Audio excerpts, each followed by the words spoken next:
children. I'm proud to be one of those, the second. And they made me who I am. And sometimes we're really hard on younger people when they become parents. And you're like, but you don't know what you're doing. Or you don't have the resources. You know, you're not financially stable. And that could be true, but it doesn't mean that they won't kill it. Like they can still do a good job.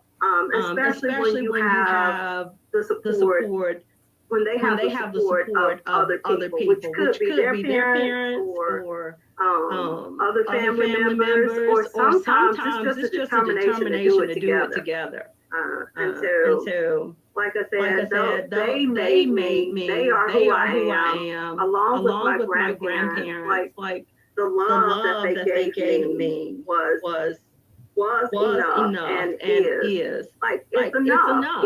It gave me a confidence and a foundation that nothing and no one can ever take away. I miss them dearly. I lost them way too early in life. But they made me who I am. So they are where I'm from. But I grew up in Rockham County. So this is home for me. And as Felton alluded to, it took me, life has taken me different places. So I grew up here. I went to elementary school in Wentworth and Madison. I was born in Eden. Then went to elementary school, Madison and Wentworth. Then went to Rockingham County Senior High. And then from there went to Chapel Hill, UNC, for undergrad, to Durham, to Central for law. From there, I ended up, knew I didn't want to practice law, but ended up in Memphis, Tennessee as a ghostwriter for my pastor. And from there, ended up in Charleston. My ex-husband is from Charleston. So from there, we moved to Atlanta. And then eventually 20 years later, back home. So it's kind of a crazy, all over the place kind of thing. But I think it's really never mattered to me very much where I am. It matters to me who I'm with. So people are what they're who ground me. And I can be anywhere with the right people. That's kind of a lot of who you are is bound up in who you know and value in your life. So on your journey, could you tell us a little bit more about your professional track and how you got into philanthropy, which is what the Reidsville Area Foundation is all about? Yeah, it's kind of crazy because when I went to law school, like the first day I was like, don't like this. And so the second day I went to my dean and I said I would like to withdraw because this doesn't feel like it's what I want to do. And I kind of got guilt trips. Like it was, you're in, there are so many people who didn't get the spot. And my thing was let them have it. So one more person can get in because they can have my spot. But, I was on scholarship and when it wasn't enough to kind of try to make me feel personally obligated to be there, then he made it about my community and the impact that I could have on community and my responsibility to other people. And I was just like, God, I'll do it. It wasn't that I felt like I couldn't do it, but I knew right away that I didn't want to. And I think that that's something that can keep us most everyone I talk to say, well, you were supposed to be there. I'm glad you were there. I still have never really gotten to the place where I really know that was the right thing for me to do. I was there, and it's the only time that I can really remember distinctively going against my gut. And I don't like to do that. I don't like to go against who I am or how I am. But I did it, and you know, maybe there's some reward later on, and maybe I've already received some reward. I know I've received some privilege from it, but you know, that's not really what I wanted to do. So long story short, I didn't practice law. I actually had my first child my second year of law school, and so right after I finished my exams, you know, she was born. You guys, some of you were on the line Saturday. So Deja was my firstborn. And boy, that changed my life. That was it. I was like, I'm a mama. Anything else, you know, I can do or not do, doesn't really matter. Motherhood is the most important thing to me. It's my passion. It's the first prayer I ever remember praying was for children, and I got plenty of them. I think a lot of you probably know I have 7 kids and a goddaughter who lives with me, and so glad to have her. But you know, when I saw that little girl, it was a wrap for me. I'm like, that's what I want to do, and so. I do appreciate the fact that my ex-husband, he was able to, you know, carry our family for 17 years. I was able to just raise my children, and I really appreciated that. But as time went on, moved back to North Carolina. I lost both my parents within 2 years of, you know, I lost my dad within months of returning here. And I moved to, I'd never lived in Reidsville before, but I moved to Reidsville because he was here and I wanted to be as close to him as possible. I had no idea that within 6 months, you know, he'd be gone. But so we were kind of here. My mom, she had cancer at the time.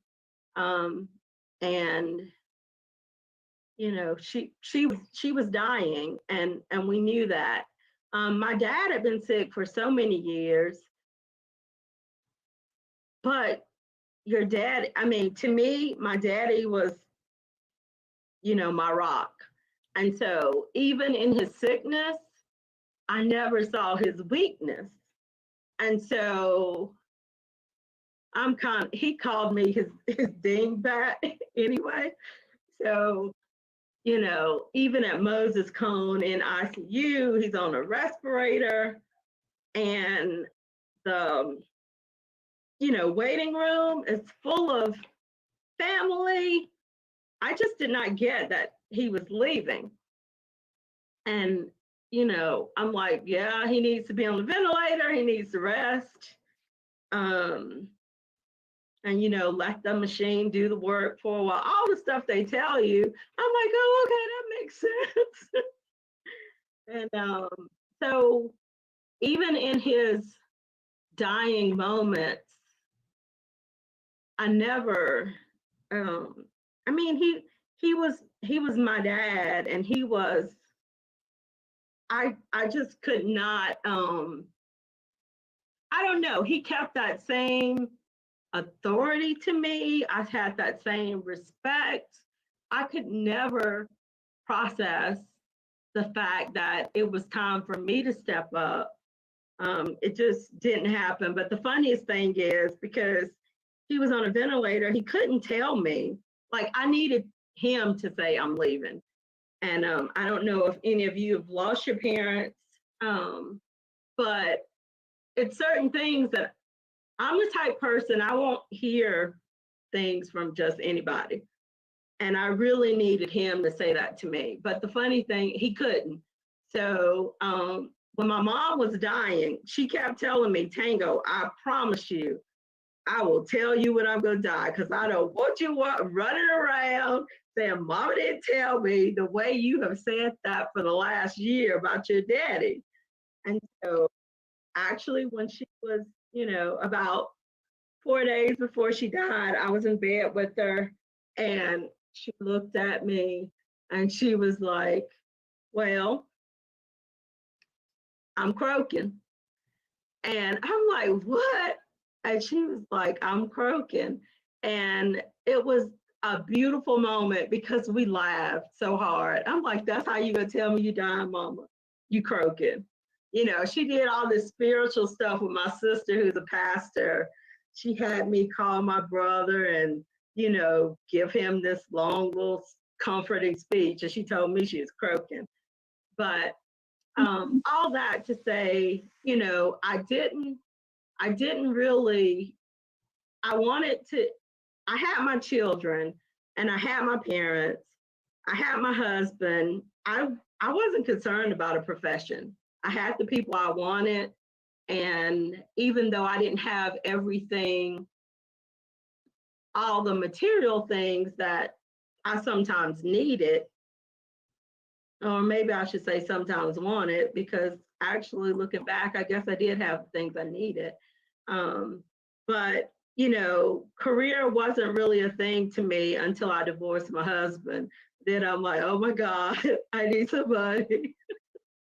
And so that's kind of how it came around. I didn't have my parents anymore, so there's no one to really lean on for that kind of financial support. And they had worked all their lives and would have done anything for me, but they married early, they were high school dropouts, so they never made like lots of money to start with. So when I divorced my husband, I didn't know what I was going to do. And, I was able to connect to resources. And I think it's really important that we all know how to do that. And, I went to the housing authority, I went to social services, and I got food benefits, and until I could find work. And I started by substituting. No, actually, I started with a volunteer position. Like, I already had 7 kids. I'm absolutely broke, but I'm like, I want to help somebody. And so I started as a guardian ad litem. And because my passion is children. And so that way I could advocate for neglected and abused children. And it's like, there's no pay and there's no mileage. And, it's another child that you feel really connected to and responsible for, but it's what I wanted to do. And I've always kind of, like I told you guys, kind of been a person who felt like I'm going to do what I want to do in life, even if it doesn't look like it makes sense. It makes me, it's who I am. And so I did that. And actually, that is how I reconnected to Jen Nixon, who later became my boss. But she had a foster child in her care at the time, and I was the little girl's guardian, and that's how we reconnected. And so I think volunteering, sometimes we think, I can't do anything unless it pays. And sometimes we miss connections with that mindset. I was broke, still had to figure out how to navigate life, but I wanted to give, and it actually ended up giving back to me and became part of the reason I'm in the position that I'm in now. So I started there. Some of you guys may remember, after substituting, I went to Head Start, which in itself is a way of giving back to our community because, you know, there are a lot of Black and brown children enrolled in the program, and it's directed at low-income families. And the way I ended up in that position is because I needed to enroll my own child. So Kana Morgan, who's my baby girl, who's a part of NC 100 and NC Leap, you know, enrolling her. I had a caseworker. She was great. And she helped me get a job there. And so that it's all still kind of connecting to people and making sure that you make the most of those connections. And, you know, you don't know who will be the next person to help you.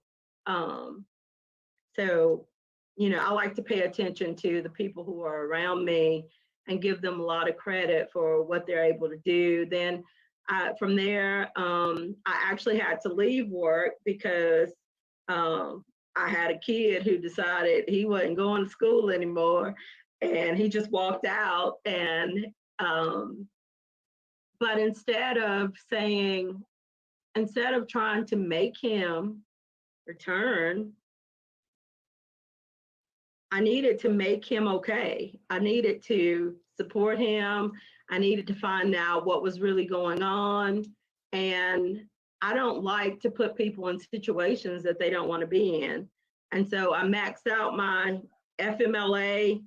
And when they were like, oh, that's up. And I was like, well, you know, I am too, because he's not at a place where he needs to be anywhere but in my care. And so I think sometimes we have to make those kind of sacrifices, listen to our kids, and respect their needs. You know, it was crazy. I had a lot of pushback, even from family, about leaving a job when I didn't have resources. But you know, I hope and pray that I'll always put people before things. That's just kind of how I am. And so from there, I came home, and then Jen pops up again. Jen has kind of been a constant for me as far as professionally. But I was sitting there doing his homeschool, going through his work with him, and I get an email. And it was Jen Nixon, and she said, hey, the Education Foundation is looking for a part-time person. I thought about you. And this goes back to reconnecting, you know, just through a volunteer position. And so I was like, oh, okay. And so I applied and I got it. And so that's how I got in Reidsville Area Foundation's building. And Jenny, glad to see you on here, who's now the director of the Education Foundation. So I was in that position for a while, and, you know, community is big to me. Education is big to me. One thing when I came on with the Education Foundation, the first thing I had to say was, all of my kids aren't in public school, and I know that's what we support, but I support education, period. And I support what my children need. And I can't back down or change that for a position. And so, you know, Marilyn Payne was the director at the time, and, you know, I made that very clear off the bat. And I think that's one of the things that no matter where we work, I think, you know, be honest and open about what matters to you. Go in the door that way. And, you know, if there are standards, keep them. You know, if there are things that don't feel right to you, or if there are things that, you know, just need to be expressed, I would say do it up front instead of, you know, letting things come out as it may, or maybe trying to change the person that you are to fit the position. I'm really blessed in the fact that there's been a lot of flexibility around all of my jobs. because all of them have allowed me to keep my family first, and trusted me to do the work after caring for my family. So I appreciate that. And so, after that, the position came open at Reidsville Area Foundation. And now I'm the grants manager there for the last 3.5 years. And I was so attracted to that position because it allowed me to do for community what I do for my own family. It allowed me to nurture more than just my 7 children, but to do that on a broad scale around education and healthcare and community development. And that is my absolute favorite part of the job, is just being able to connect to people and help direct resources, millions of dollars, to areas of need in our community. So you kind of said it, but if you could just like square that off, what exactly you do, and share with us your thoughts about the highs and lows of philanthropic work. Yeah, so I am, like I said, I'm the grants manager at Reidsville Area Foundation. Some of that is kind of technical. Jenny and Meryl know I'm like, okay, I need that progress report, need the final report. I help you guys through your application process. I come and do site visits and check-ins and see how you are. One of my favorite things, I try to connect you to other resources outside of Reidsville Area Foundation, to other funders and partners, to kind of grow your capacity. And so, yeah, that's what I do. Basically, just try to figure out any ways that we can, our organization as a whole, to help Rockingham County residents thrive. So that's what we do. Did you ask about the challenge? What did you ask? Yeah, the highs and lows. What's highs and lows? What's so some of the highs, I work with really good people. Like, our staff is small, but our staff is mighty. And in our building, there's such a feel of, there's just a welcomeness that's there, a warmth with our tenants, 2 of who are on the phone. And I've done a lot of work. I see Sharon and Portia in a whole lot of meetings, and Yvette and Angelica. I don't know if Angelica is on here, but she's NC 100 intern for the 2nd year. And so I'm able to connect with you guys in really meaningful ways. And so that matters a lot to me. So that's one of the highlights of, the people that I'm around constantly, most regularly. They're very supportive. We have very interconnected missions. We are aiming at, just making Rockingham County a better place. And so that's always nice. Some of the lows, I guess, especially right now during COVID-19, is the fact that there's not enough. I mean, we give about close to $2 million a year to organizations, nonprofits, our public institutions. A lot of that money goes to our schools and municipalities, but it's never enough to meet all the needs. And so there has to be a process to decide where that money goes. And probably about 6 years ago, we moved away from human services to try to go upstream and work on transforming structures and systems. And that's key and really important. But then when you have something like COVID-19, this pandemic to hit, you have to refocus and you have to meet immediate needs. So food and shelter became really, really big. And so now I'm having an opportunity to work with other organizations that do direct services and provide those essential needs.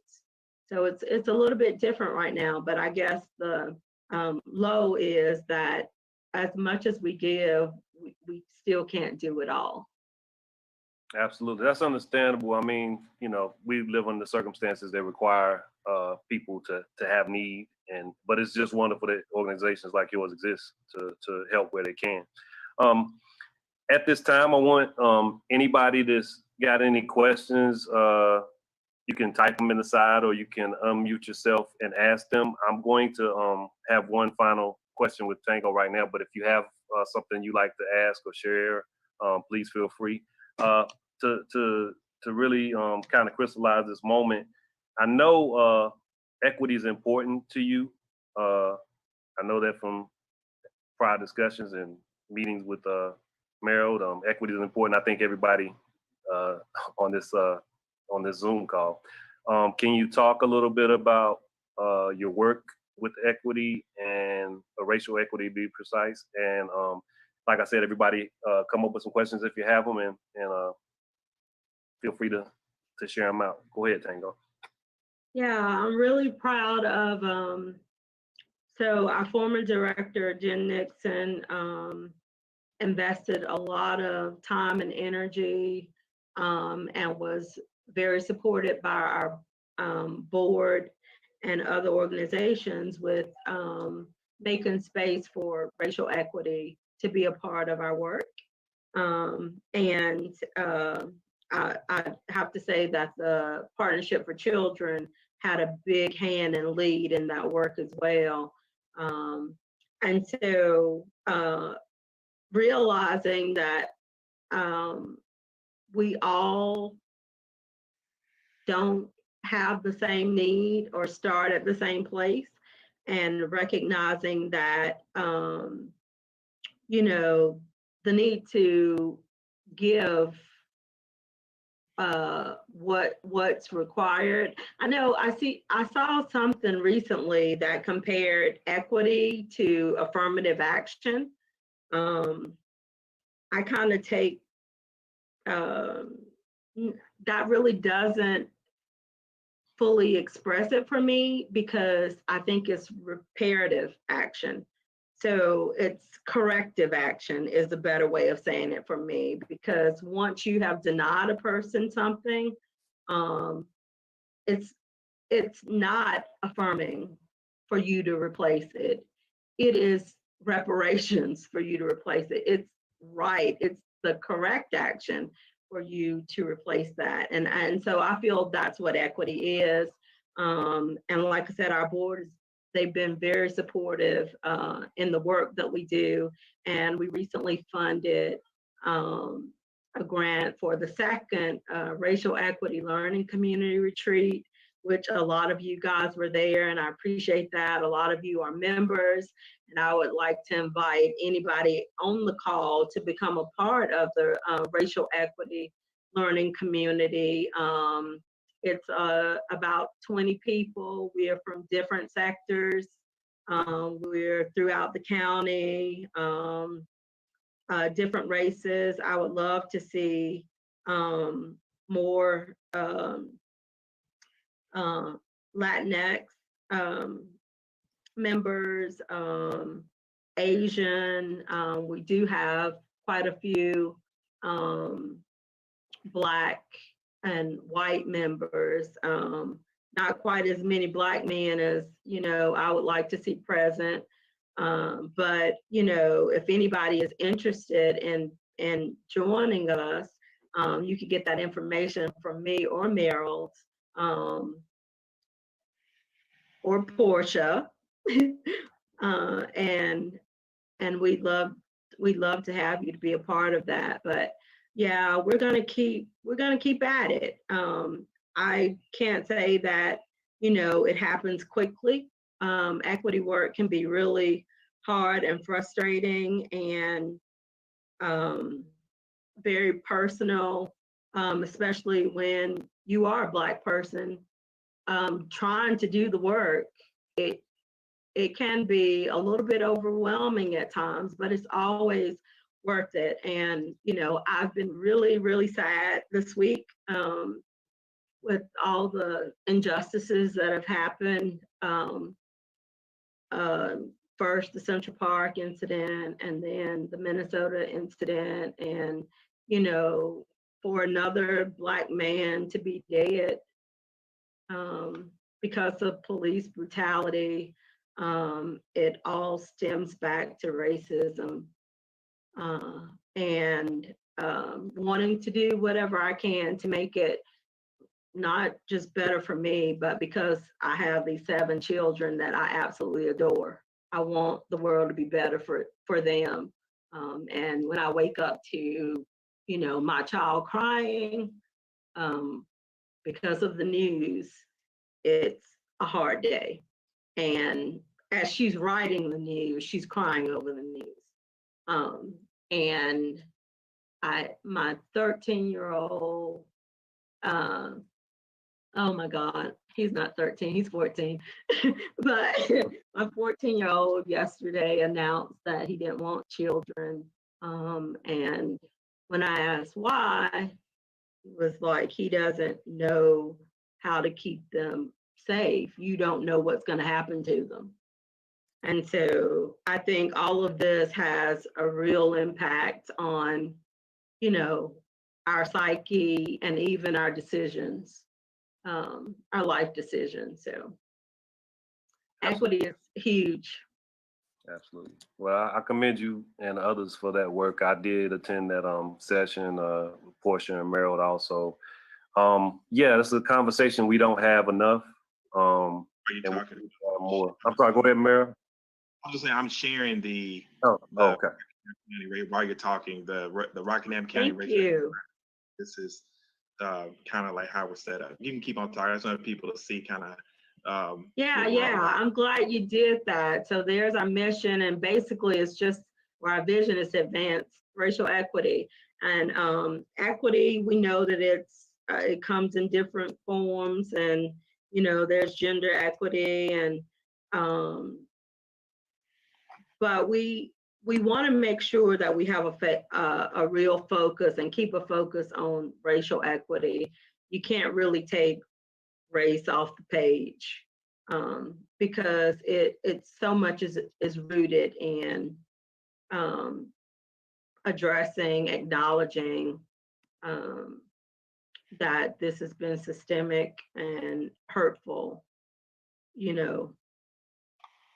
all of American history. It's been present, so let's acknowledge it. Yeah, that's very important and critical. I think critical to us being what we think we are as a nation, or what we say we are as a nation. So absolutely, I commend you for that work.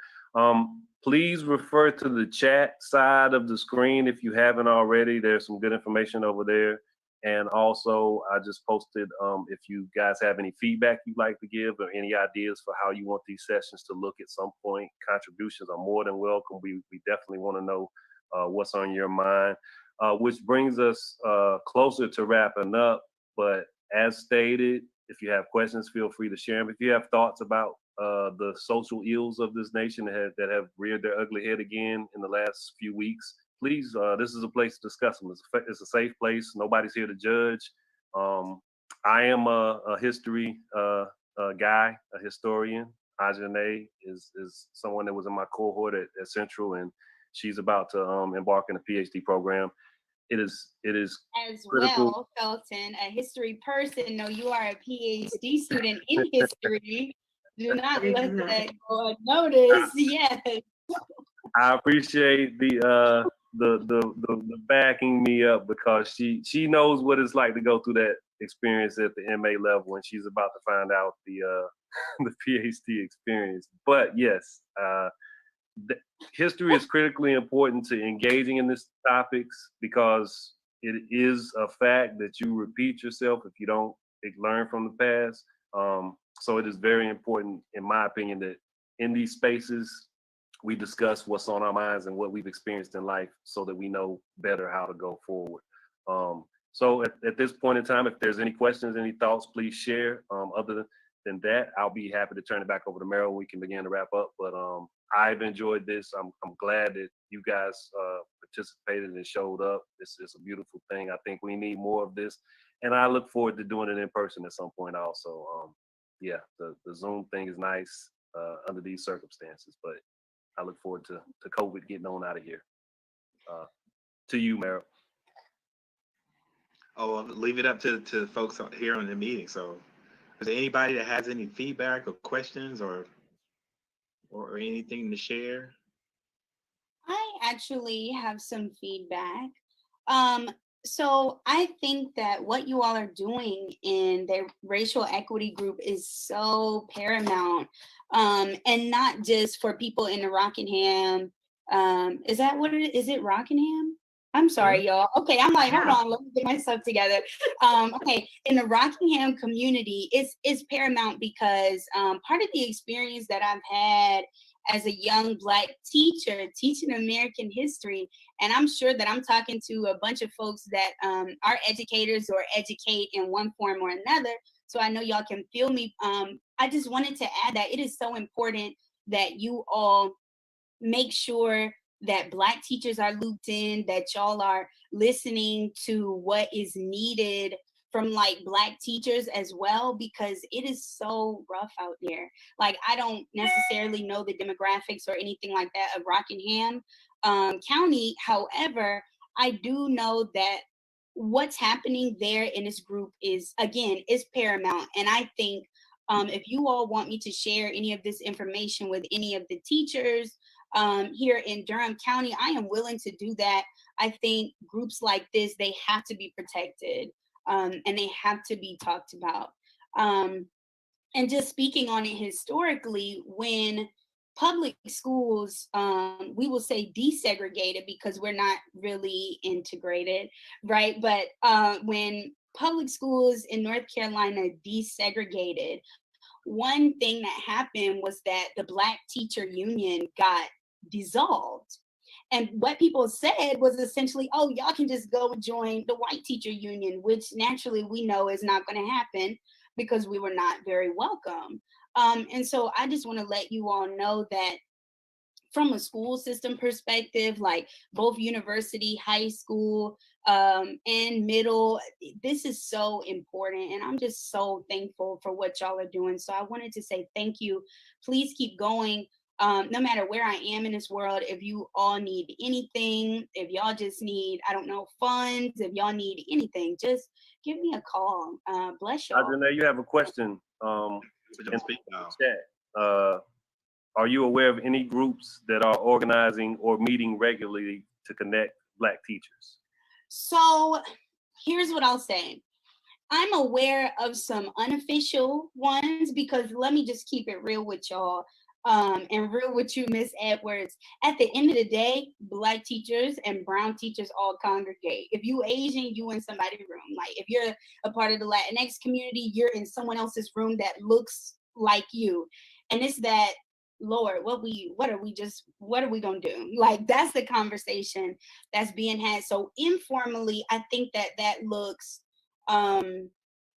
very personalized to every single school. However, we sort of have the same phenomenon. So I know that the Durham Association of Educators is very racially mixed. So they're doing a pretty good job with that. But as far as Black teachers on the books, like a group, I'm not very familiar with any of those. I haven't heard anything. Yeah. So I can't. Unfortunately, right? Like that's why we're having this conversation because this is so this is unfortunate, right? Yeah.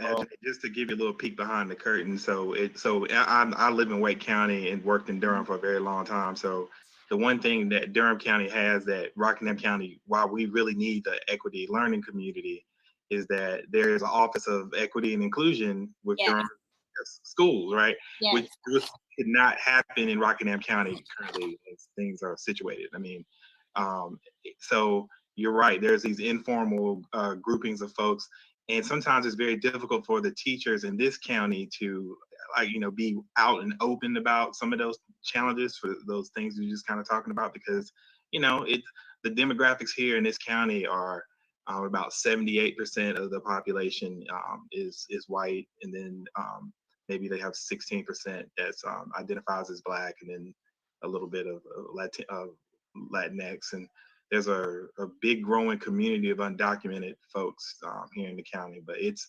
the political climate here is tough. So it's challenging. One thing I wanted to say about Tango that I'm sure a lot of you who do know her, she is an advocate, and she amplifies community voice. I know that the stuff that we're doing in NC 100 would not be at the place that it is without your support and connection. You connected me and Felton.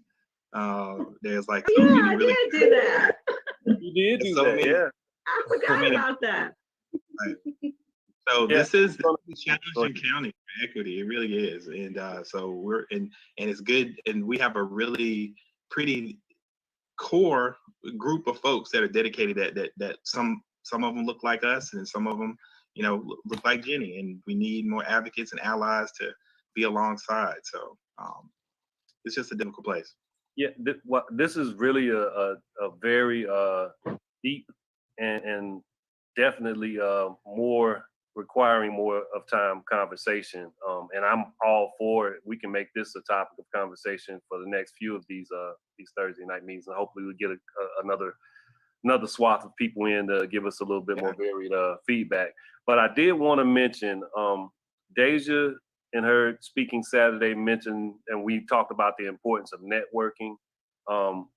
You allude to it tremendously, Tango, but I like your take in terms of relationship building. And I think that's pretty much the way you look at this. Is it's important to maintain relationships, not for the purposes of some great gains, but just because having good people around you is that important. And I that's what I take away from what you shared. Portia, I'll say for you, the all roads lead back to Reidsville. That's one of that's our favorite things. And Don't you that was 5 years ago? Hey, the older I get, the more it seems to be proven. So yeah, absolutely. Thank y'all so much. Though. Oh, okay, two things really quickly. I wanted to. I see Miss Barbara and Mama D there. I want them to. I will hope they could come off mic. I want them to. So I was so blessed to be part of a. And I know we're running over, but I was so blessed a couple weekends ago to be part of a tribute to Cynthia Brown. Love to see. And I would love to see if you say a guys couple would just say a words. couple words. I would love to have a topic and talk a little bit about some of the work in her legacy. She has a book out.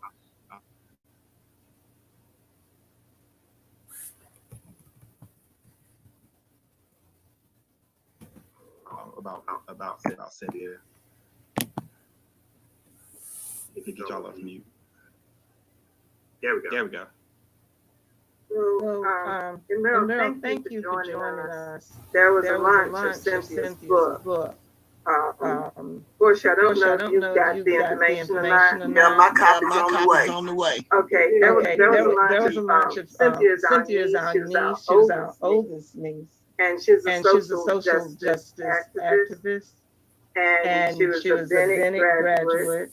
And she was a graduate of UNCG with a master's degree. And she lived and breathed social activism and helping others, particularly youth, and others that were not well represented. And we miss her dearly. She was still alive in 2016, as Meryl said. And she has a book, From Cynthia with Love, that it was a pretty profound book. Meryl, I don't know if you got a chance to order or look at the book, but you did hear us do readings from the book. Amazing. Thank you for giving us this opportunity to mention it. Sure. And I hope, and I got a couple copies coming, so I can't wait to get it. And I would love for us to do another session like that. I think more people need to know about some of the some of her work, and just know there's people from Rockingham County done these really great things. That's right. And there's also we have copies of the video. Oh, okay. That we're able to share. We can replay that. So, all right. Well, we got you past time. Tango, thanks again for joining us. Felton, thanks for organizing this. While I got you guys here together, one more thing I just want to make sure get out there. If there are people that that are going through and having symptoms with COVID-19, whether they are insured or not, you can get pretty quick free testing at the James Austin Health Center in Eden. That they are really trying to get the word out. I'm hoping that down the road that we'll be able to put together some type of marketing campaign and get people comfortable with the test. I know there's historical reasons not to trust healthcare and information that you get, but we're trying to figure out ways to make sure people are healthy and get tested. There's CARES Act money to make sure people get taken care of. So if you know anybody who is struggling and is fearful of getting the test because they don't have insurance or just are fearful of the whole process, let them know about the health center there, or just you can direct them to NC 100. We can get information. So we're trying to do some work on there, and then we'll just have so many of these sessions, and it'll be shaped by the community. We want to have this adult time, and then we also want to encourage our children on Saturdays to get together and ask questions. And Ajanae, you'll be joining us this coming Saturday in our virtual session. So I'm just so happy that we are building community and just doing some real great stuff together. So that's enough of me rambling. Yeah, thank you all. Thank you all. Y'all have a Thank you. Thank you. I thoroughly enjoyed this. This is good. Yeah. Yes. Thanks for thank joining. you. And who won the prizes again? I know. I think Not me. I know who didn't. Next time we will do this again. So make sure you got your phone together. You've been reading up and just getting your pop trivia together. We have what was it again? $50. So $50 on the line if you win the game. $50 first prize, 25, 10 for the other folks. And we're gonna continue to do this, and maybe one of these days we'll probably have a series where you get a bunch of points, and then after a month we'll win something real big. Yeah. As long as Felton doesn't win again. Yeah. So I didn't win technically. I forfeited. So you're gonna have to figure out who came in fourth. Yeah. You're gonna have to figure out who came in fourth so you can bump them up. So bump everybody. Okay. Right. And Barbara, Miss D, if you can invite your nieces and nephews to come join us on Saturday. Okay, Portia, make sure you send us the information. You know how we do it. Okay. And if I may, since we know we have some I want parents, your nieces and nephews, but we have anybody online that's interacting with the kids that'll be in attendance on Saturday. Please encourage them to come up with a few questions for a teacher, especially if they're middle schoolers. Portia, I know that may not apply as much to the achievers, but especially if they're middle schoolers, come up with a few questions for a high school teacher, because Ajanae teaches high school, and that'll give them a good idea of what they're getting ready to embark on. So yep, every kid is welcome. They don't have to be part of our NC 100 LEAP cohort. We have about 15 kids are a part of our cohort. Miss Portia's got how many? Yeah, like 16, 17 high schoolers in your group. Achievers that are part of what we're doing. So we're coming together to try to make this work. We're doing a great job. We got our cohort, but anybody is welcome because it's virtual. If they live in Murfreesboro, Tennessee, it doesn't matter. They can join us. And we do the same thing. We have the prize, and we do the trivia. Try to teach them a little bit with the trivia, and then we have amazing people like Miss Willis is going to be joining us. And last week we had Tango and Deja. So we're going to try to, we want it to be interesting to them, but we want them to participate and be thoughtful. Because it really does start with our young folks. Systemically, we got to be building the future, putting them on these paths to either go work for somebody or have people work for them. Preferably the latter. So, Well said. Well you know what said. I'm saying? So, Well said. all right. All right. Thank you. Right, you Thank don't have to take care. Um, Have a good night. Thanks again. Take care, everybody. Thank you, Tango. Thank you, Ajanae. Thanks, boys. Thank Y'all you take care. all. I Bye-bye. appreciate Okay. you all. Thank you, Miss Moore. I Take care. appreciate your words. You're very welcome. All Have a right. good night. All right, Good Good night. night. Bye. Bye. Mm.